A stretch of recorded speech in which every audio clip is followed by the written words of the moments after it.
공동체 찬양 감사합니다.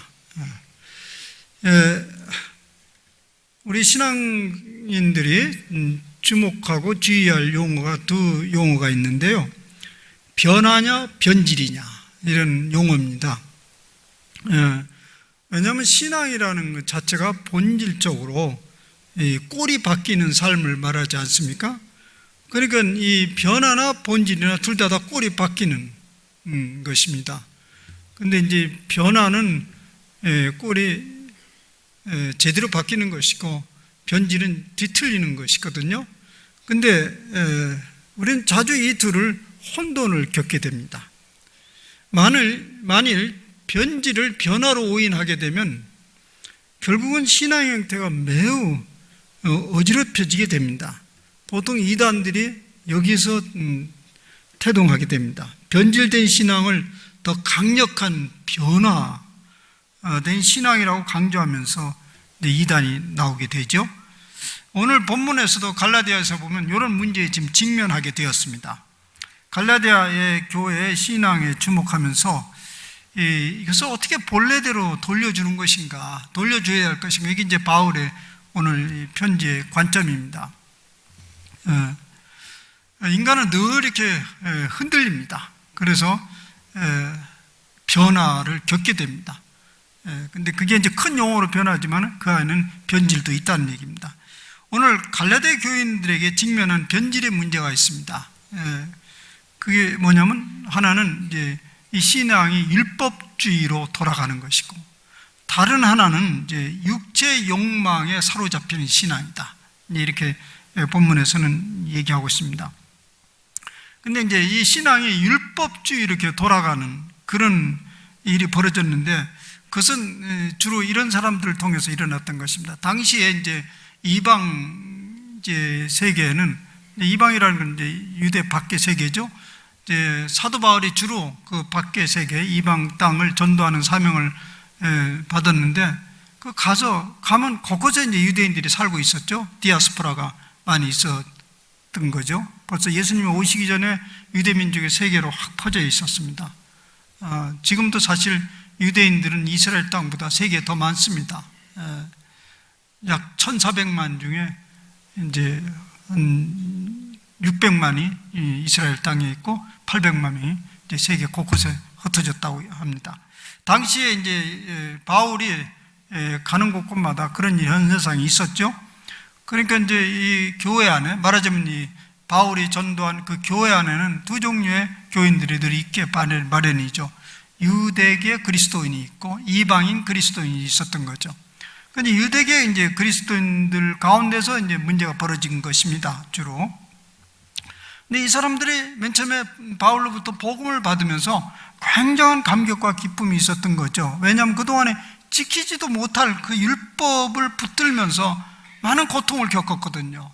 근데 이제 바울이 그 율법의 실체를 전하면서 거기서부터 해방할 수 있는 길이 있다는 걸 전해줬고, 그리고 그들은 엄청난 해방을 맛보게 된 것입니다. 아, 율법이 우리를 살리는 것이 아니구나. 그래서 이제 십자가의 복음을 받아들였죠. 그런데 세월이 흘러가면서 그런 감격된 신앙이 시들시들하면서 복음이 매우 모호하게 느껴지기 시작했던 것이죠. 그래서 그들은 다시금 매우 세련되어 보이는 유대계의 율법을 다시 끼우거리기 시작했습니다. 그래서 이제 이게 그리스도 안에서 자유롭게 됐다는 것인데 갑자기 덮여져 있던 지붕이 날아간 듯 허전한 것입니다. 도대체 우리는 이렇게 사는 게 맞는가 하다가 이제 다시 율법으로 돌아가게 되는 것이죠. 바울은 그것을 매우 염려하면서 오늘 5장 1절에 그렇게 권고하고 있습니다. 그리스도께서 우리를 자유롭게 하려고 자유를 주셨으니 그러므로 굳건하게 서서 다시는 종의 멍에를 매지 말라. 근데 자유인이 됐는데 다시 그 율법을 매려고 들어가는 것입니다. 근데 그것은 당신을 다시 올무로 쓰이는 아주 위험한 일이라는 것을 경고하고 있죠. 두 번째 위협은 육체의 욕망에 의해서 위협을 받았습니다. 이런 이제 신앙의 형태는 이방인들 그리스도인들 사이에서 일어난 것 같습니다. 그들은 복음을 받음으로써 한껏 더 자유로워지기 시작했어요. 그래서 그것이 자유가 자유분방주의, 방종으로 오해를 했던 것입니다.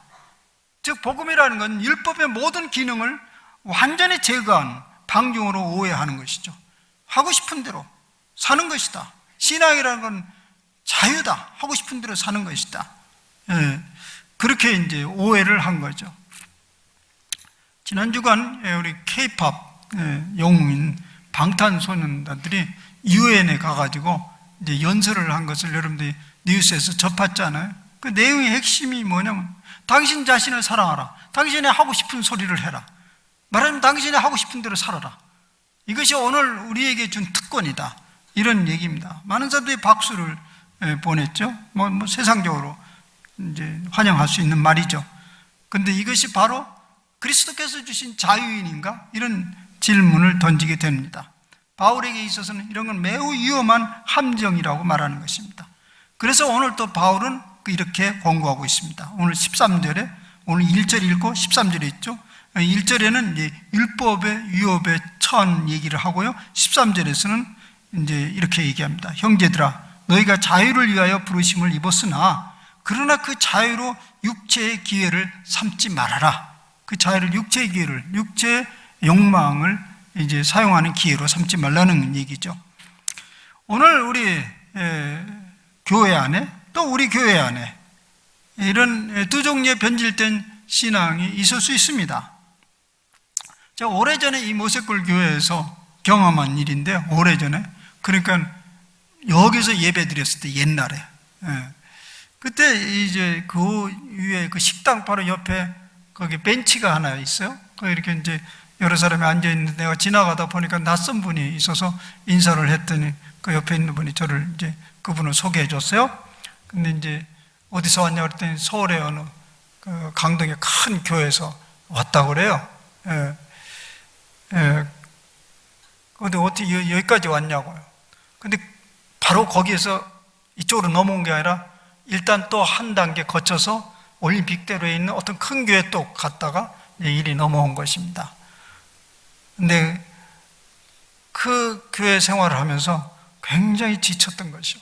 이분은 일주일 내내 교회를 출근했습니다. 난 목회자 출신인 줄 알았더니 그렇지 않고 평신도 집사인데 그냥 매일 출근을 한 거예요. 그러다 어느 날 자각하기 시작했습니다. 와, 내가 지금 무슨 짓을 하는가? 너무 지치다, 힘들다. 그래서 조금 덜 이제 한 곳으로 옮겼는데 거기도 역시나 그래서 우리 모세골로 왔다. 그래서 너무나 행복하고 편안함을 느낀다, 자유함을 느낀다. 그렇게 얘기를 그때 제가 들었습니다. 근데 세월이 흘러갔어요. 세월이 흘러갔는데 그분이 더 이상 보이지 않았어요. 다른 사람한테 제가 전해 들었습니다. 그가 이 모세골에서 한동안 편안함과 자유를 누리니 갑자기 이런 얘기를 하더니 이렇게 아무것도 안 하고 신앙생활을 해도 돼? 이런 의문을 제기하기 시작했고 추측건대 서서히 불안함을 느끼기 시작했습니다.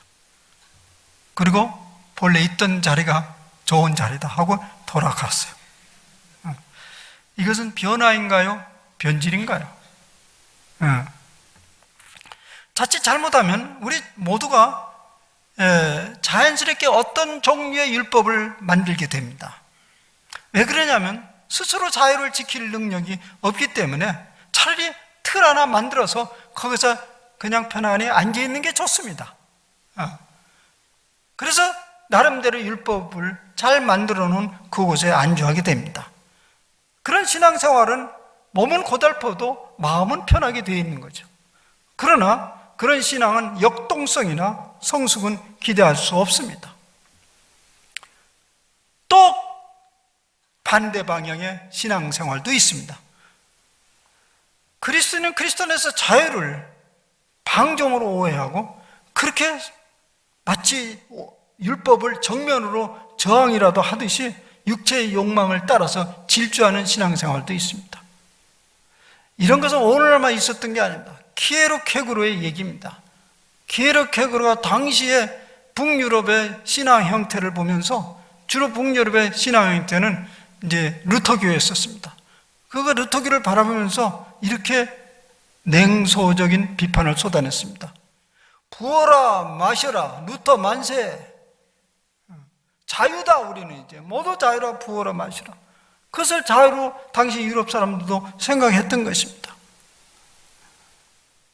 오늘 우리는 자유인이 됐으니까 꼭 주일날 예배를 드려야 되느냐, 왜 주일날만 꼭 와야 되냐, 그리고 매주 올 건 뭐냐, 가끔 와서 인사를 드려도 다 잊혀지지는 않는 건데 뭐 다 마음으로 드리면 되지. 그래서 이제 가난한 교인들이 생겨나기 시작하지요. 사실 따지고 보면 모두 다 자기의 욕심의 기회로 삼는 것이죠. 그 사이에 등산을 가면 어떻고 그 사이에 무엇을 하면 어떠냐. 그러니까 자기의 육체의 욕망을 이제 채워가는 기회로 삼는 신앙인이죠. 그런 신앙인은 이 바울 시대 때부터 시작해서 계속 이어왔고 오늘도 있다는 얘기입니다. 그러면 우리가 우리의 자유를 어떻게 지켜야 되느냐, 이것이 이제 신앙인들의 굉장히 중요한 관심입니다. 하나님께서 우리 인생들에게 주는 최대 선물이 있다고 한다면 자유입니다. 뭐 이 자유는 믿는 사람이나 안 믿는 사람이나 다 갈망하는 거고 갈구하는 것입니다. 그래서 하나님께서 당신의 백성을 이 선택할 때도 자유로부터 시작되었습니다. 이 선택된 백성이 본래 애굽의 노예였습니다. 그들을 출애굽시켰습니다. 그래서 자유의 여행을 시작했습니다.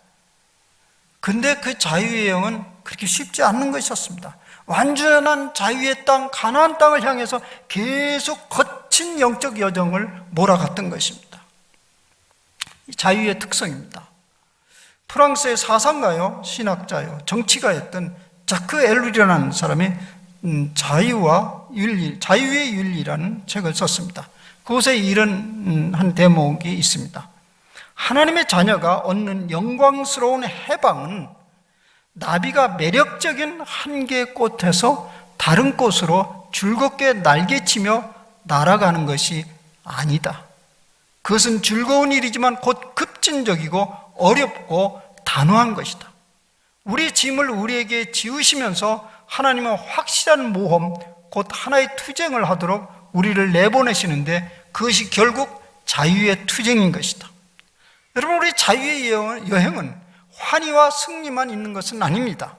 완전한 자유를 향한 여정은 끊임없이 인내와 온유와 절제 등을 통해서 획득되어지는 것입니다.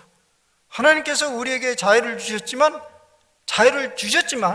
동시에 자유를 위하여 부름을 받은 사람들입니다. 그래서 우리의 자유는 완전한 자유를 향해서 여정을 하도록 우리를 불렀던 것입니다. 그러면 어떻게 우리는 율법적 그리스도인이나 육체적 욕망으로부터 해방된 자인으로서 살아갈 수 있는가? 이것이 오늘 이제 풀어야 될 숙제입니다. 갈라디아에서 이제 바울은 갈라디아 교인들의 그 길에 대해서 간단하게 얘기합니다. 어떻게 그렇게 살아갈 수 있냐? 성령을 따라 살아, 행하라. 너희는 성령을 따라 행하라. 이것이 답입니다. 근데 이것은 무엇을 얘기하냐면 갈라디아 교인들이 성령의 사람이라는 걸 전제하는 얘기거든요. 갈라디아인들이 그리스도의 십자가의 복음을 받아들이면서 그런 성령의 부어주심을 받았습니다. 그것을 이제 바울이 전제하고 얘기하는 것입니다. 그러니까 갈라디아 교인들이 성령의 부어주심을 받았기 때문에 그 다음에 그것을 따라 살으라는 얘기입니다. 그런데 갈라디아 교인들은 성령의 부어주심을 받았는데 또 자유를 얻었는데 도리어 그 자유를 누리지 못하고 율법주의나 방종으로 돌아갔다는 말입니다. 왜 그러십니까? 왜 그렇게 됐습니까? 또다시 얘기합니다. 성령을 따라 살지 않았기 때문에 그렇습니다. 그래서 16절에서 이렇게 말합니다. 성령을 따라 행하라. 그리하면 육체의 욕심을 이루지 아니하리라. 근데 이 말 굉장히 많이 들었지만 늘 모호하게 느껴지죠. 어떻게 성령을 따라 살아가는 것인지 그걸 좀 생각해 봅시다. 우리는 이미 그리스도 안에서 성령의 사람이 되었습니다. 성령의 사람의 특징이 무엇입니까? 자유인이 되는 것입니다. 무엇으로부터 자유입니까? 이것을 기억해야 됩니다. 선택에 있어서 자유를 누리는 사람입니다. 선택할 자유를 우리가 누리게 됐다는 얘기입니다. 어거스틴은 인간의 의지에 대해서 이렇게 말하고 있습니다. 우리가 의지가 있다고 한다면, 그리스도 안에서 변화되지 않는 사람들에게 의지가 있다고 한다면 그것은 죄 지을 자유가 있다. 그 자유가 있다면 죄 지을 자유밖에 없다, 이런 얘기였습니다. 어거스틴은 그것을 자유라고 말하고 있지만은 바울의 입장에서 보면 이런 자유는 자유가 아니라 죄의 노예입니다. 그래서 세상 사람들은 착각하고 있습니다. 자기가 하고 싶은 대로 하면서 사는 것이 자유라고 착각하는 것이죠. 죄 지을 자유를 그렇게 착각하는 것이죠. 그런데 반면에 그리스도 안에서 새로운 피조물이 된 사람들은 또 하나의 자유를 획득했습니다. 그 자유가 뭐냐면 성령을 따라 살아갈 수 있는 자유입니다. 왜냐하면 우리가 성령의 사람이기 때문에 그렇습니다. 그러면 이제 어떻게 되냐 하면 우리가 성령의 사람이라는 사람들의 특징은 두 가지 자유가 있습니다. 죄 지을 자유도 있고 성령을 따라 살 자유도 얻게 된 것입니다.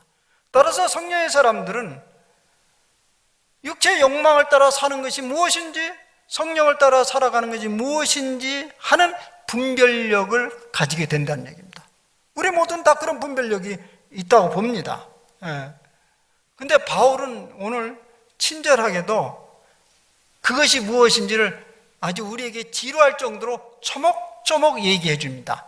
그것을 지루하지만 들어보세요. 육체의 욕망은 이렇다. 근데 지루할까봐 제가 조금 짧았습니다. 아니, 여러분들이 들으면서 그럴 거예요. 그만 우리 다 알아.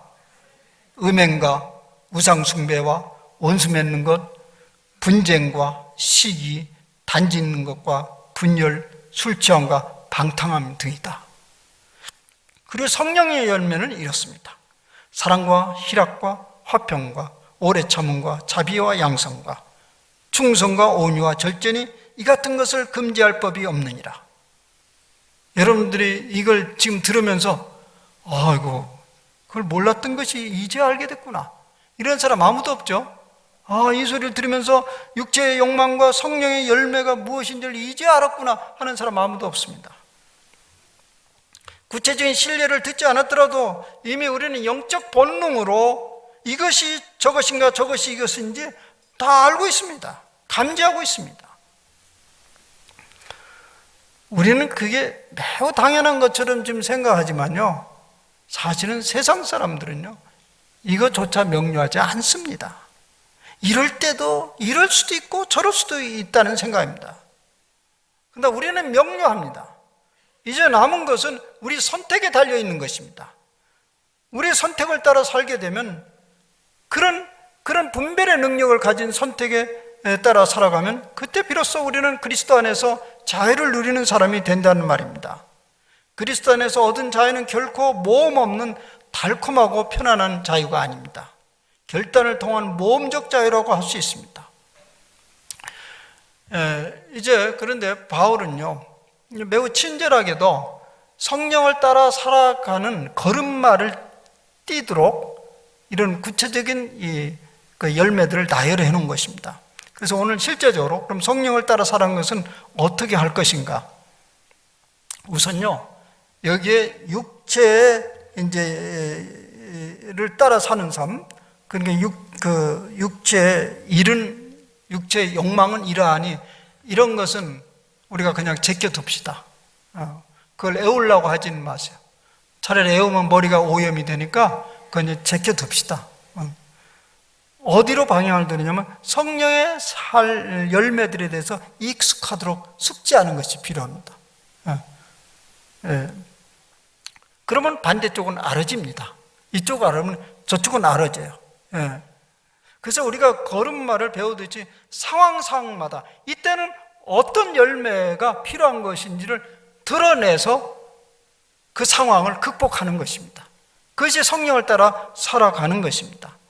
그래서 우리는 이 성령의 열매에 조금 더 익숙하기 위해서 이 9가지를 좀 분류를 해보겠습니다. 이것을 3그룹으로 나눌 수 있습니다. 첫째 그룹은 사랑과 희락과 화평입니다. 두 번째 그룹은 오래 참음과 자비와 양선입니다.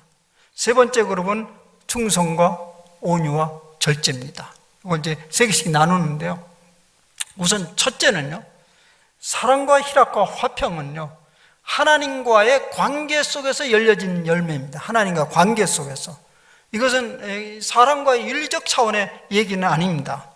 그래서 사랑과 희락과 화평을 다 머릿속에 안 들어오면요, 그냥 머리에 맨 먼저 있는 것만 기억하시면 되겠어요. 사랑. 이게 성령의 열매는 사랑이다. 나머지는 같이 쫓아오는 것입니다. 그런데 이 사랑은 무엇을 얘기하는 거냐면, 여러분도 사랑해서 사랑을 계속해가지고 사랑의 열매를 맺으라, 그런 얘기는 가능하지 않습니다. 사랑은 내리사랑이라고 이미 우리 많이 들어서 알고 있습니다. 하나님의 무한한 사랑을 공급받는 그런 삶을 얘기하는 것입니다. 우리가 그리스도 안에서 새로운 피조물이 되고 구원의 사람이 됐다는 것은 하나님의 사랑의 확신을 가지고 있는 것입니다. 우리가 구원받았다, 이제 의롭게 되었다, 그런 건 다름 아닙니다. 하나님 사랑에 확실히 뿌리를 내리고 있다는 것을 전제하는 것입니다. 그것을 인해서 우리는 사랑을 공급받고 비로소 사랑을 쏟을 수 있는 거죠. 그러니까 우리가 일상 삶의 속에서 끊임없이 하나님의 사랑을 확인하고 맛보는 그런 일에 능숙해야 합니다. 교회에서 하는 얘기가 다 그런 얘기들이죠. 그래서 어디나 하나님의 사랑이라는 것은 우리에게 일상으로 늘 쫓아다니는 언어고 그것을 맛봐야 된다는 얘기입니다. 그러면 우리가 보통 어떤 우리 집안에서도 또 남녀간의 관계 속에서도 그 사랑을 확신하게 되고 그 사랑에 깊게 뿌리를 내리면 정서적인 안정감을 얻게 되잖아요. 갑자기 여러분 자녀 중에 갑자기 얼굴이 환해지는 걸 경험합니까? 그러면 어떻게 묻죠? 생겼니? 그러잖아요. 마음의 안정감을 얻기 시작하는 거예요. 탄탄한, 거기에 잔잔한 기쁨이 일어나기 시작합니다. 근데 그 사랑으로부터 일어나는 기쁨은요, 그렇게 기폭적인 기쁨이 아니에요. 기폭적인 기쁨이라는 것은 한번 팍 터뜨리고 마는 그런 것을 얘기하는 건데요, 그 사랑에 깊게 뿌리를 내리는 그 기쁨은 내면에서 솟아나는 잔잔한 기쁨입니다. 그런 것이 성령의 열매입니다. 성령의 열매예요. 무슨 외부적인 자극을 안 줘도 잔잔한 기쁨이 우리 속에서 흐르고 있는데 그것은 위로부터 공급되는 사랑이기 때문입니다. 그 열매를 먼저 먹어라, 이런 얘기입니다. 성령에 따라 살아가는 것은. 그 다음 두 번째는 오래 참음과 자비와 양선입니다. 오래 참음과 자비와 양선. 이건 어떤 관계 속에서 열리는 열매 같습니까? 혼자 살으면요, 참아야 될 이유가 없어요. 그죠? 관계 속에서 일어나는 일이에요. 그러니까 이웃과 사람과의 관계 속에서 열리는 열매입니다. 여러분, 우리가 이웃에게 줄 수 있는 최대의 선물 중에 하나가 오래 참아주는 것입니다. 참아주는 거예요.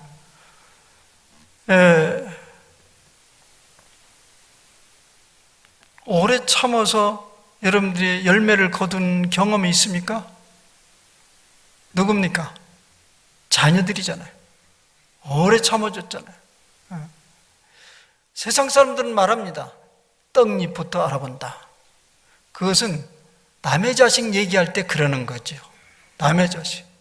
자기 자식을 얘기할 때는요, 대기만성이다, 이렇게 말하는 것입니다. 바로 그것은 오래 참아주는 것을 말하는 것입니다. 참아주면 된다. 그런 얘기입니다. 그런데 우리가 어떻게 오래 참아줄 수 있습니까? 하나님의 사랑이 그것입니다. 오래 참아줬습니다. 여러분 종종 이런 화가 나면 이런 얘기를 하죠. 맨 처음에는 덜 화가 날 때는 귀신은 다 어디 가서 뭐하나 이런 얘기를 하다가 더 화가 나면 뭐라고 그러죠? 하나님은 뭐 하시나 이런 때 벼락은 안 내리고 그때 스스로에게 물어야 됩니다. 만약 하나님 그랬다면 나는 얼마나 그동안 여러분 벼락을 맞았을까? 생각을 먼저 해야 되죠. 왜 난 벼락을 내릴 생각을 합니까? 하나님의 무한하신 인내, 참으심이 오늘 우리가 이렇게 한 발짝 한 발짝 사람이 되고 있지 않습니까? 그것을 베푸는 것이 이웃길에 오래 참으면 그러니까 여러분들이 참을 수 없는 견딜 수 없는 일이 떨어지면 그때 스스로에게 말하면 됩니다. 아, 내가 성령의 사람이지. 이때 성령을 따라 살아가는 것이 무엇인가? 견디자, 참자. 그러면 우리 성령님께서 도와주십니다. 넘어가요. 그것이 성령을 따라 살아가는 것입니다. 참다 보면요, 없었던 자비로운 마음이 이렇게 솟아납니다. 서서히 솟아나고 그 다음 선한 마음이 자리를 잡게 되는데요, 그걸 일컬어서 양선이라고 말합니다.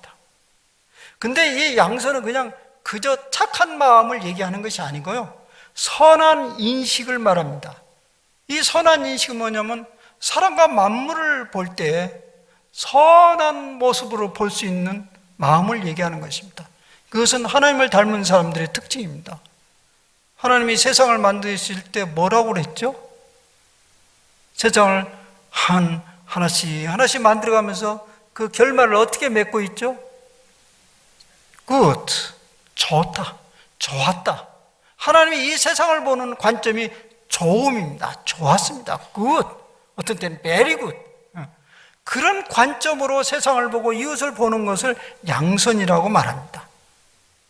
여러분들이 짜증나고 세상이 왜 이래 이럴 때 얼른 하나님의 시선을 받으면서 결국은 좋을 거야, 결국은 다 좋을 거야, 그런 마음으로 이 세상을 이겨내가면 그건 성령을 따라 살아가는 것입니다. 이제 세 번째 묶음으로 넘어갑시다. 충성과 온유와 절제다. 이것도 다 기억하기 어려우면 충성만 기억하시면 되겠습니다. 충성 뭡니까? 충성. 근데 그 충성은 이 몸짓을 얘기하는 거죠. 마음의 신실함을 얘기하는 거죠. 입으로 충성하는 게 충성이 아니죠. 마음의 신실한 태도를 얘기하는 것입니다. 스스로의 관계 속에서 맺어지는 것이 바로 이 세 번째 그룹의 열매들입니다. 충성은 자기 자신에게 충성하는 것입니다. 누군가에게 내가 충성할 때는 먼저 자기 자신에게 충성스러운 것을, 신실한 것을 보는 것입니다. 그런데 그렇게 신실하기로 결심하면 신실하게 되는 것입니까? 사실 우리가 우리 자신에게 신실할 수 있는 것은 사명자 인식이 있어야 됩니다. 부름받은 일이라는 것이. 부름받아서 나는 이 일을 한다라고 할 때 이 신실함이 우리 속에서 일어나는 것입니다. 그 신실함, 자기 자신의 신실한 사람들은요, 온유한 마음을 가질 수 있다는 것입니다. 나이가 들으면서 성숙해진다 이럴 때 여러분들이 여기 나이 드신 분이 많은데 내가 성숙했는지 안 한지를 어떻게 알죠? 우리 이제 가족 수련회 때 그런 문제 자세히 얘기를 하려고 하는데요. 이제 오늘 여기서 얘기하면 우리가 성숙한지 여러분들 어떻게 아세요? 온유한가를 보모합니다. 나이가 들면 온유한가. 젊었을 때는 온유하기가 어렵습니다. 왜냐하면 이루어야 될 꿈도 많고요, 관철시켜야 할 주장도 많기 때문에 고집을 내려놓기가 아주 어렵습니다. 그런데요, 성령 안에서 살아가는 법을 자꾸 배우다 보면 만물 안에서 작동하는 하나님의 순리를 배우게 됩니다. 보다 높은 관점에서 세상을 내려볼 수 있는 눈이 조금씩 열려집니다. 그래서 속에서 온유함이 솟구칩니다. 여러분 지난 삶들을 한번 돌이켜 보시죠. 종종 돌이켜 보죠. 근데 돌이켜 보면요, 사실 돌이켜 보면 이럴 수도 있고 저럴 수도 있는 일들이 대부분이지 않습니까? 그런데도 그때는 그거 아니면 못 살 것처럼 생각했던 거죠. 그래서 조급하고 분노하고 답답했는 거죠. 지금 그렇게 되면 혀를 차게 되죠. 뭐 그때 이럴 수도 있고 저럴 수도 있는데 왜 그렇게 거기에 목매달리면서 조급했던가, 그렇게 깍쟁이처럼 굴었던가 생각이 들지 않습니까? 그리스도 안에 있는 사람, 성령의 사람들은 점점 세상을 끌어가는 원리에 대해서 눈을 뜨기 시작하니까 자연스럽게 온유해질 수밖에 없다는 얘기입니다. 절제는요, 많은 경우 감정의 통제, 욕망의 통제와 관련되어 있습니다. 그런데요, 이 감정을 억지로 이렇게 억누르려고 하고 욕망을 억지로 억누르려고 하면 스트레스가 옵니다. 나중에 한꺼번에 폭발할 수도 있는데, 이런 절제도요, 자기 자신의 의지와의 싸움을 얘기하는 것이 아닙니다. 하나님과의 관계 속에서 일어나는 건데요, 성령 안에서 살아가는 사람들은 무슨 생각을 계속 하게 되면 우리의 존재 자체를 계속 업그레이드 하려는 갈망이 있습니다. 여기서는 안 된다, 이것으로는 안 된다. 계속 그를 한 단계씩 한 단계씩 업그레이드 하는 과정 속에서 여기서 자기를 이만큼 절제하고, 그리고 한 단계 올라가면서 이전에 절제된 스트레스가 완전히 해소되고 또 다른 갈망이 있고 또 다른 갈망이 있고 그렇게 되는 것이죠. 그래서 우리가 이런 성령의 열매에 대해서 익숙해지기 시작하면요, 육체 욕망으로부터는 점점 벗어날 수 있다는 거죠. 신앙이 자기 마음대로 하는 것이 아니라는 것을 알게 되면서도 거기서 자유함을 얻을 수 있다는 얘기입니다. 이제 크게 두 번째 문제를 생각할 것입니다. 어떤 이제 얘기냐면, 율법적인 신앙인으로부터 어떻게 자유함을 얻을 수 있을까? 율법적인 신앙인으로부터 꼭 이렇게 해야 돼, 저렇게 틀에 있어야만이 내가 자유를 누리는 그 사람들이 보다 어떻게 자유로운 그리스도인이 될 수 있는가에 대해서 18절에서 이렇게 얘기하고 있습니다. 너희가 만일 성령이 인도하는 바가 되면 율법 아래에 있지 아니하리라. 이것도 똑같은 얘기요. 율법적인 그리스도인으로부터 자유 얻으려면 성령을 따라 살아가라는 얘기입니다. 왜냐하면 이런 말씀이 있어요. 고린도전서 3장 17절에는 주는 영이시니 주의 영이 계신 곳에는 자유함이 있느니라. 성령으로 지배를 받는 사람 이미 자유인입니다. 누구의 눈치를 볼 필요도 없고 누구의 평가에 매달릴 필요도 없어요. 마음 깊은 곳에서 우러나오는 신실함으로부터 행동을 하면 그만입니다. 우리가 무슨 행동을 하든지 그것은 어떤 강압적인 요구나 또 다른 어떤 인정이나 평가 때문에 하는 것이 아닙니다. 성령의 사람들은 하나님과 사람 앞에서 자유롭고 책임적인 존재가 된 것을 의미합니다. 제가 오랫동안 신학대학에서 영성신학이라는 주제로 가르쳐 왔습니다. 근데 이 영성이라는 신학 자체가 그저 클래스에서만 가르쳐서는 의미가 없잖아요. 계속 학생들과 뒹구르죠. 영성훈련을 시키고 경건생활하고, 그러니까 밤낮으로 움직이고 또 클래스 가서는 클래스 수업을 다 하고, 그러니까 이중일을 하는 거죠.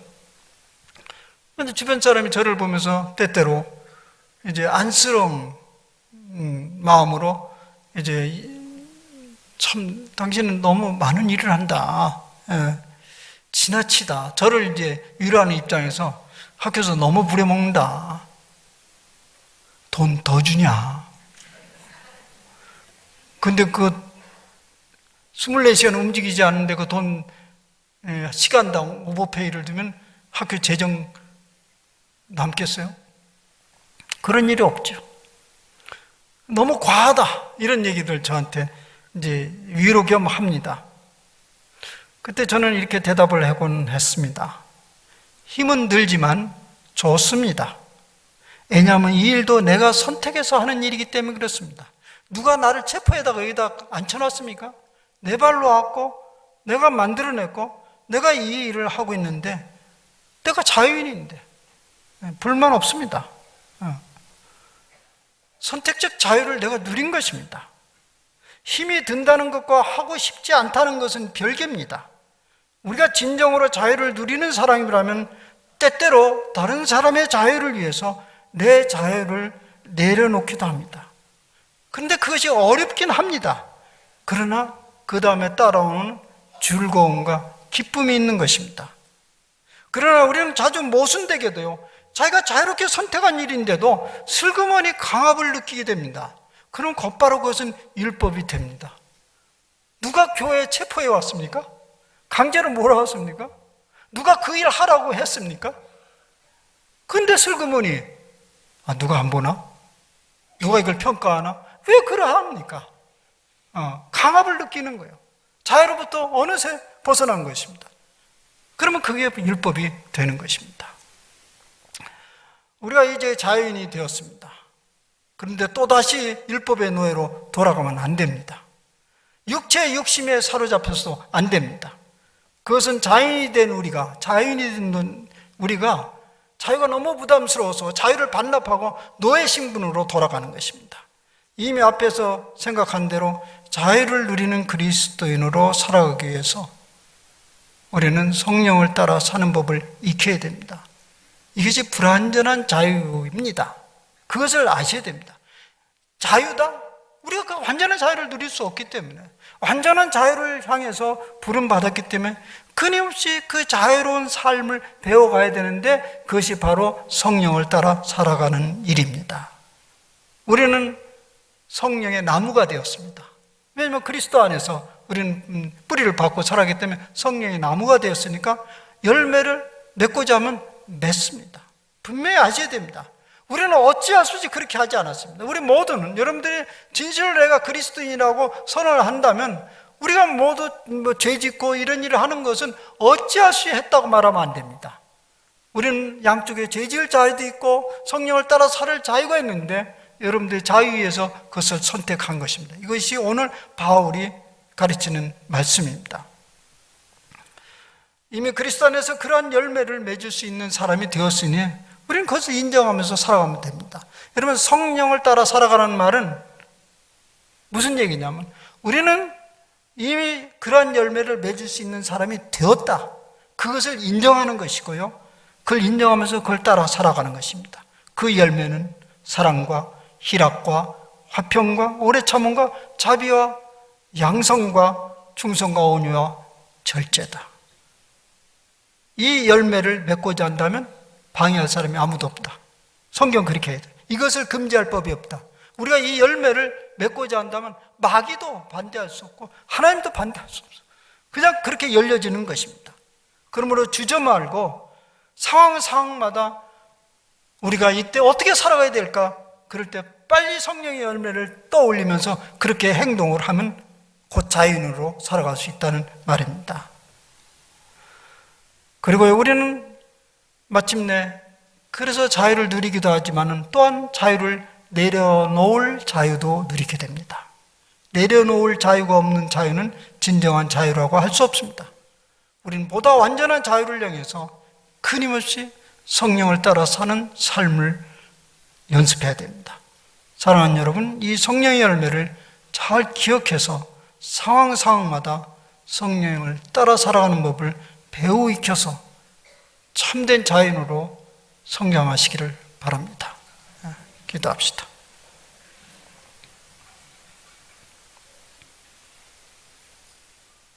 주님, 우리는 죄질 자유밖에 없는 죄의 노예들이었습니다. 주님, 어디에 꽁꽁 묶여서 안전함을 누리는 그런 율법의 노예들이었습니다.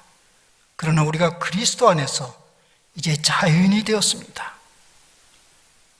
그리스도께서 우리를 자유케 하셨습니다. 십자가에 못 박히심으로써 고귀한 피를 흘려서 값주고 치른 그 결과가 자유입니다. 그러나 때때로 어리석게도 이 자유를 변질시키는 우리의 모습들을 종종 보곤 합니다. 오늘 당신의 종 바울 사도를 통해서 그것이 무엇인지를 우리에게 분명히 전해 주었습니다. 주님, 그 길을 극복하는 길은 오직 성령을 따라 사는 삶입니다. 주님, 이 삶을 놓치지 말게 하옵소서. 그래서 보다 완전한 자유를 갈망하면서 자유를 이루어가는 우리의 생애가 되게 하여 주시옵소서. 예수님의 이름으로 감사하며 기도하옵나이다. 아멘.